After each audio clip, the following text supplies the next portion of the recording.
দেশে বিদেশে রাজনীতিতে, নির্বাচনে, যুদ্ধে, বাণিজ্যে, সমাজে, সংস্কৃতিতে যেখানে যা খবর হচ্ছে সেই খবর অনেক সময় বলতে চায় খবরেরও বেশি কিছু। তেমন খবর নিয়ে আমাদের প্রতিদিনের একাত্তর সংযোগ। আপনাদের সবাইকে স্বাগত জানাচ্ছি আজকের একাত্তর সংযোগে। সাথে আছি আমি নীলুফা জাহান তিথি। আমরা দেখছি যে গাজায় ইসরায়েলের যে হামলা চলছে তা নিয়ে প্রথমে যুক্তরাষ্ট্রের বিভিন্ন বিশ্ববিদ্যালয়ে, মূলত কলম্বিয়া বিশ্ববিদ্যালয়ে ছাত্র বিক্ষোভ শুরু হয়। পরে সেটি বিভিন্ন অঙ্গরাজ্যের বিশ্ববিদ্যালয়গুলো থেকে ইউরোপ এবং এশিয়ার অনেক দেশেও কিন্তু অনেক আগে থেকেই বিক্ষোভ হচ্ছে। আজকে আমরা দেখেছি বাংলাদেশে স্বাধীন রাষ্ট্র ফিলিস্তিনের স্বীকৃতি এবং নিরীহ ফিলিস্তিনিদের উপর পরিচালিত মানবতা বিরোধী অপরাধের বিরুদ্ধে যুক্তরাষ্ট্র সহ বিশ্বব্যাপী ছাত্র আন্দোলনের প্রতি সংহতি জানিয়ে পদযাত্রা করেছে বাংলাদেশ ছাত্রলীগ। দখলদার শক্তির কাছ থেকে ফিলিস্তিনিদের মুক্তির জন্য জাতিসংঘের প্রতিও আহ্বান জানিয়েছে সংগঠনটি। এ সময় ছাত্রলীগের নেতাকর্মীরা হাতে ফিলিস্তিন ও বাংলাদেশের পতাকা, ব্যানার ও প্ল্যাকার্ড হাতে নিয়ে পদযাত্রায় অংশ নেন। ছাত্রলীগের সভাপতি সাদ্দাম হোসেন বলেন, ফিলিস্তিনে গণহত্যার স্বীকৃতির পাশাপাশি মানবতা বিরোধীদের বিচার করতে হবে। বিস্তারিত জেনে নেব সহকর্মী সাজিদ সরকারের কাছ থেকে। স্বাধীন ফিলিস্তিন রাষ্ট্র প্রতিষ্ঠার দাবিতে বিশ্বব্যাপী চলমান ছাত্র আন্দোলনের প্রতি সংহতি জানিয়ে সমাবেশ ও বিক্ষোভ মিছিল করে বাংলাদেশ ছাত্রলীগ। সকালে ঢাকা বিশ্ববিদ্যালয়ের মধুর ক্যান্টিনে ঢাকা বিশ্ববিদ্যালয় ছাত্রলীগ সহ বিভিন্ন ইউনিটের নেতাকর্মীরা জড়ো হতে থাকেন। পরে কেন্দ্রীয় নেতারা পদযাত্রা নিয়ে মধুর ক্যান্টিন থেকে রাজু ভাস্কর্যে মিলিত হয়ে সমাবেশ করেন। নেতাকর্মীরা বলেন, ছাত্রলীগ সবসময় শোষিত মানুষের পাশে দাঁড়িয়েছে। আমরা মৌন সমর্থন দিচ্ছি বাংলাদেশ ছাত্রলীগের পক্ষ থেকে। আমরা ফিলিস্তিনের পক্ষে আছি, আমরা শোষিতের পক্ষে আছি। আমরা চাই শান্তি, সারা দেশ সারা বিশ্বে শান্তি প্রতিষ্ঠা হোক, শুধু শান্তি চাই। এই আন্দোলনে অংশ নেন বাংলাদেশে অধ্যয়নরত ফিলিস্তিনি শিক্ষার্থীরা। এ সময় বাংলাদেশের এমন সহমর্মিতাকে স্বাগত জানান তারা, প্রকাশ করেন কৃতজ্ঞতা। I want to say thank you to the Bangladeshi Student League for standing on this. I will thank the Student League at Bangladesh for this movement and also the government by Sheikh Hasina. Chhatra League নেতারা বলেন, মানবতা বিরোধী সকল অপশক্তির বিরুদ্ধে মাঠে থাকবে ছাত্রলীগ। অবিলম্বে যুদ্ধবিরতি চাই এবং জাতিসংঘ এবং আমাদের নিরাপত্তা পরিষদের জরুরি প্রস্তাবের ভিত্তিতে আগ্রাসনবাদী শক্তি প্যালেস্টাইনের মানচিত্র যতটুকু দখল করেছে সেই দখলদার শক্তির কাছ থেকে আমরা প্যালেস্টাইনের নিরাপত্তা চাই, নিশ্চয়তা চাই।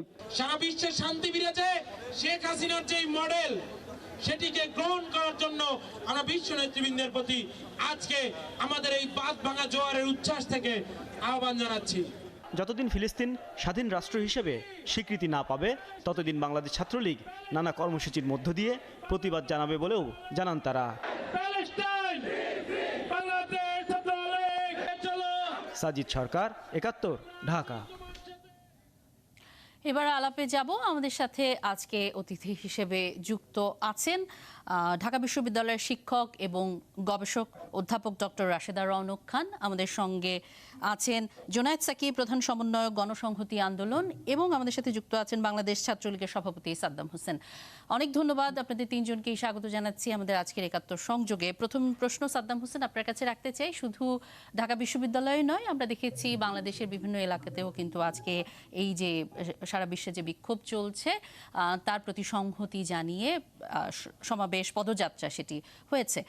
প্রধানমন্ত্রী তো একেবারে যখন থেকে গাজা ইসরায়েলি আগ্রাসন চলছে তখন থেকেই বেশ সরব, এবং এটি নিয়ে বিভিন্ন আন্তর্জাতিক প্ল্যাটফর্মেও তিনি কথা বলেছেন। আপনারা কি একটু বেশি দেরি করেই এই সংহতি জানালেন কিনা, পদযাত্রা করলেন কিনা? ধন্যবাদ।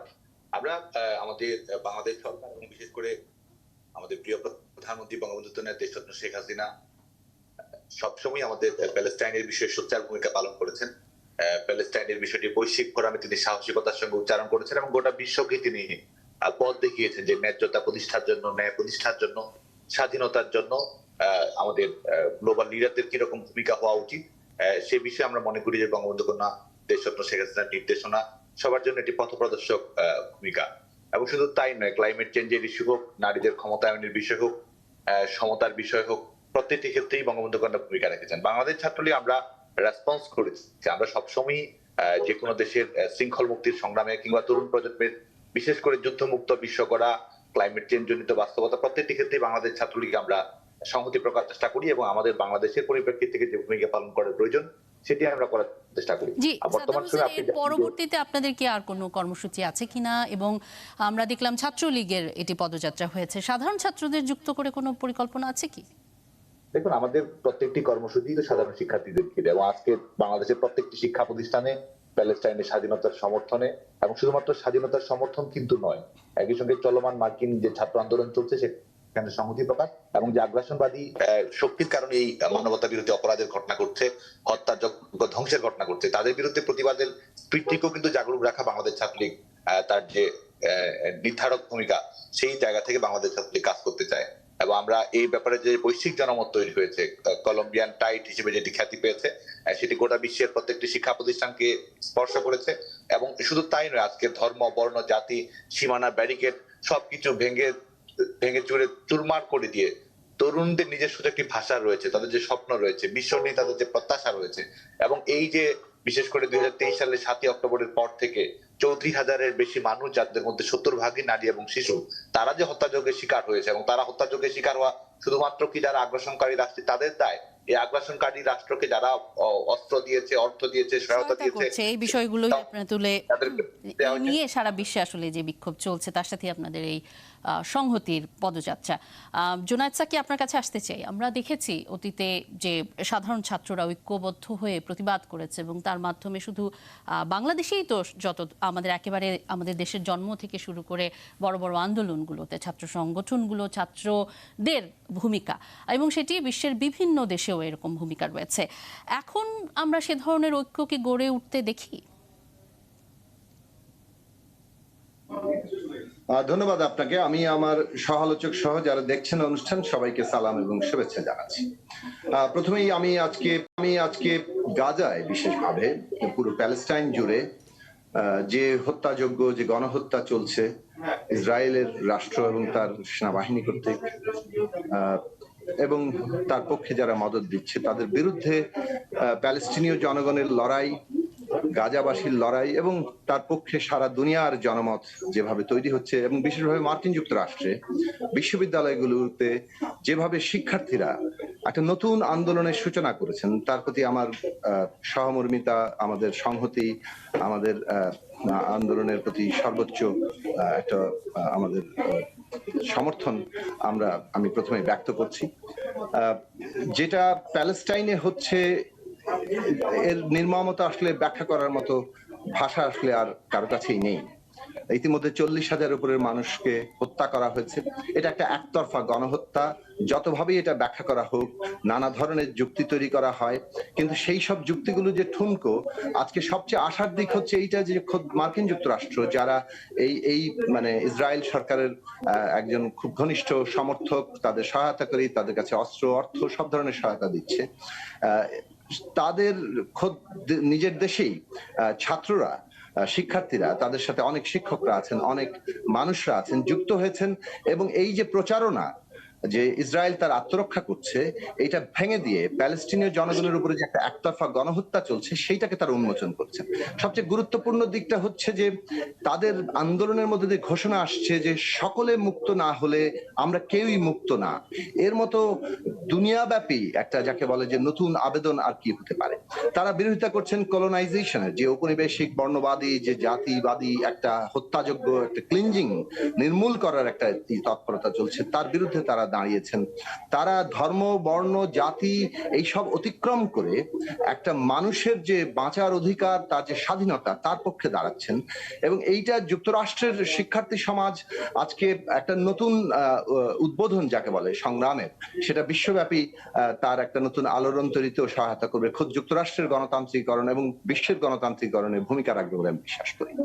এইটা একটা আশার দিক। আমরা বাংলাদেশে গণতন্ত্রের লড়াই করছি। আমাদের দেশে একটা কর্তৃত্ববাদী, ফ্যাসিবাদী, স্বৈরাচারী শাসন আছে, এবং তার বিরুদ্ধে আমরা লড়াইয়ের মাঝখানেও শুরু থেকেই, যখন এই গণহত্যা শুরু হয়েছে, আমরা আমাদের দলের পক্ষ থেকে আমরা প্রতিবাদ করেছি। আমরা ফিলিস্তিন সংহতি কমিটি, যেটা এখানে অধ্যাপক সিরাজুল ইসলাম চৌধুরী এবং অধ্যাপক আনু মোহাম্মদের নেতৃত্বে চলছে, তার সাথে যে বড় সমাবেশগুলো যতটা করা সম্ভব হয়েছে, সেগুলোতে আমরা অংশ নিচ্ছি। যতটা আমি জানি যে ছাত্ররা, গণতান্ত্রিক ছাত্র সংগঠনগুলো একটা উদ্যোগ নিয়েছে, আগামী 9 তারিখ তারা আমেরিকান এম্বাসির সামনে ঢাকায় তারা প্রতিবাদ করবে। কিন্তু ছাত্রলীগ তো এই যে আজকে করেছে, পদযাত্রা তারা করেছে সংহতি জানিয়ে।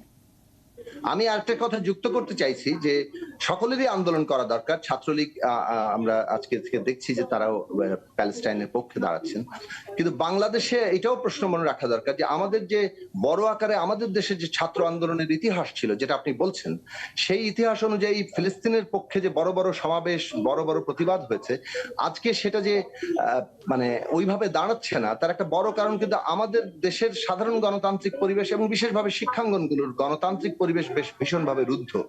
ফলে এই যে একদিকে গণতান্ত্রিক পরিবেশ রুদ্ধ করে কেবল সিলেক্টিভলি কোন একটা বিষয়ে দাঁড়ানোর মধ্যে কিন্তু সাধারণভাবে এই আন্দোলনের যুক্তরাষ্ট্রের ছাত্রদের যে একটা চৈতন্য আজকে তৈরি হচ্ছে, যে গণতান্ত্রিকতা। বিষয়টি দেখলাম যে কলম্বিয়া বিশ্ববিদ্যালয়ে যে ছাত্রদের বিক্ষোভ প্রতিবাদ সেটি শুরু হলো, তার পরবর্তীতে কিন্তু যুক্তরাষ্ট্রের অন্যান্য অঙ্গরাজ্যগুলোতে 140টিরও বেশি বিশ্ববিদ্যালয় বা কলেজ, সেখানে কিন্তু ছাত্ররা, এবং পরবর্তীতে ইউরোপে এবং যেটি বলছিলাম মধ্যপ্রাচ্য, এশিয়া, এখানে তো চলছেই। এবং বাংলাদেশে ছাত্রলীগ আজকে তারা সংহতি জানিয়ে পদযাত্রা করলো। এটির সাথে এই যে আপনি বলছেন 9 তারিখে একটি কর্মসূচি রয়েছে, কিন্তু অন্যান্য ছাত্র সংগঠনগুলো, আপনাদের সংগঠনগুলো যারা ছাত্র রাজনীতি করছেন, তারা এটির সাথে সংহতি জানিয়ে একসাথে ঐক্যবদ্ধ কোনো পদযাত্রা বা কোনো কর্মসূচির সম্ভাবনা আছে কি? না, যথাসম্ভব ঐক্যবদ্ধভাবে এটা করার চেষ্টা করা হচ্ছে এবং সামনে আরো ঐক্যবদ্ধভাবে প্রতিরোধগুলো গড়ে উঠবে।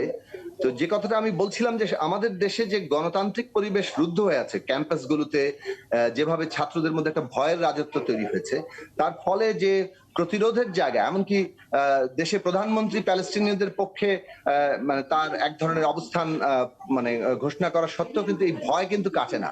অর্থাৎ আমরা এখানে আসলে সাধারণভাবে যে মানে শিক্ষাঙ্গনগুলোর ছাত্রদের, শিক্ষার্থীদের যে অধিকার, সেই অধিকারের যে একটা সংকুচিত অবস্থা, সেটা এই ক্ষেত্রেও আছে।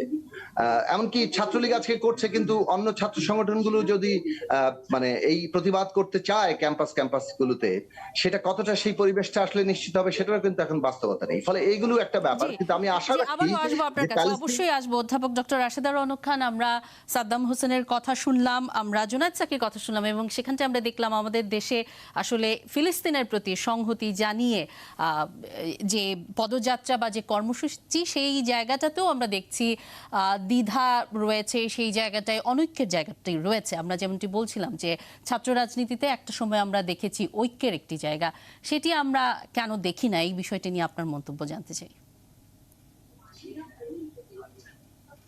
আমাকে বলছেন? না, ডক্টর রাশেদা রওনক খান শুনতে পাচ্ছেন? জি, আমি শুনতে পাচ্ছি। আসলে অনেকের জায়গাটা তৈরি হয়েছে নানান কারণে। এটা তো এই হিস্ট্রিক্যাল একটা পার্ট তৈরি হয়েছে আমাদের মাঝে, পলিটিক্যাল একটা সিচুয়েশন তৈরি হয়েছে আমাদের মাঝে, যেখান থেকে আসলে পলিটিক্সটা অনেকটাই উবে গেছে। মানে রাজনীতির যে সংস্কৃতি, সারা বিশ্ব জুড়েই রাজনীতির সংস্কৃতি একেবারেই পরিবর্তন হয়েছে। আমাদেরকে মনে রাখতে হবে, আজকে যারা ঢাকা বিশ্ববিদ্যালয় ক্যাম্পাসে সাদ্দামরা দাঁড়িয়েছে, প্রোটেস্ট করেছে, এবং সারা বিশ্ব জুড়ে সেই ইউসিএল থেকে শুরু করে সারা বিশ্ব জুড়েই হচ্ছে, তারা আসলে জেনারেশন জি। কিন্তু আমরা দেখিনি এভাবে নির্বাচন, এই ধরনের কোন রকম রাজনৈতিক বা কোন রকম সোশ্যাল মুভমেন্টে এতটা স্প্রেড আউট হতে এই প্রথম সারা বিশ্ব জুড়ে হয়েছে। কারণ জেনারেশন জির একটা বড় বৈশিষ্ট্য হচ্ছে দ্য শেপ কালচার থ্রু এই সোশ্যাল মিডিয়া। সোশ্যাল মিডিয়াকে কাজে লাগিয়ে দেখেন কলম্বিয়া বিশ্ববিদ্যালয়ে যে আগুনটা লেগেছে ছাত্র আন্দোলনে, ছাত্র প্রোটেস্ট করার বা এনক্যাম্পমেন্ট, সেটা ঢাকা বিশ্ববিদ্যালয় থেকে কুড়িগ্রামেও চলে যাবে, রাঙামাটিতেও চলে যাবে, এবং সারা বিশ্বে ছড়িয়ে যাচ্ছে। এবং আরব বিশ্ব যেখানে নীরব ছিল, সেখানে তারাও আস্তে আস্তে এগিয়ে আসছে।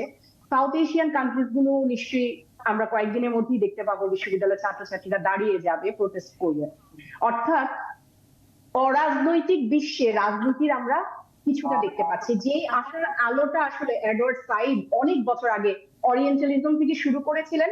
অরিয়েন্টালিজম বইয়ে তিনি অরিয়েন্টদেরকে কিভাবে, পশ্চিমারা কিভাবে আমাদেরকে আসলে কি বলা যায় প্রজেক্ট করে, কিভাবে এখনো কিন্তু গণমাধ্যম প্রজেক্ট করছে কিভাবে, এটা আপনি লক্ষ্য করেন। দেখেন যে এখনো গণমাধ্যম, আপনি যদি পশ্চিমা গণমাধ্যম দেখেন, কয়টি গণমাধ্যম আছে যে এই স্টুডেন্ট পলিটিক্সটাকে বাধ্য হয়ে প্রচার করছে, তারপরও এই প্রোটেস্টটাকে বিভিন্ন রং দেওয়ার চেষ্টা করছে। যখন তাদের বিরুদ্ধে তাদের উপর হামলা হলো, সেখানেও কিন্তু অনেকের জায়গা আছে। আপনি দেখেন, আপনার প্রশ্নের কাছে আবার ফিরে আসছি, যে যেই আমেরিকা নিজেদেরকে বলে মত স্বাধীনতা, যে কোনো মানে ফ্রিডম অফ স্পিচ যাদের এনশিওর করেছে বছরের পর বছর ধরে, সেখানেও কিছু ছেলে মেয়ে যখন দাঁড়ালো ফিলিস্তিনিদের পক্ষে, তখন তাদের পুলিশ হয়তো একটা জায়গায় ছিল, এবং পুলিশও নেমেছে, সাথে সাথে কিছু যারা এই প্রোটেস্ট, তারা তাদেরকে দমন করার চেষ্টা করলো। অর্থাৎ এটা শুধুমাত্র কিন্তু বাংলাদেশের সংস্কৃতি না।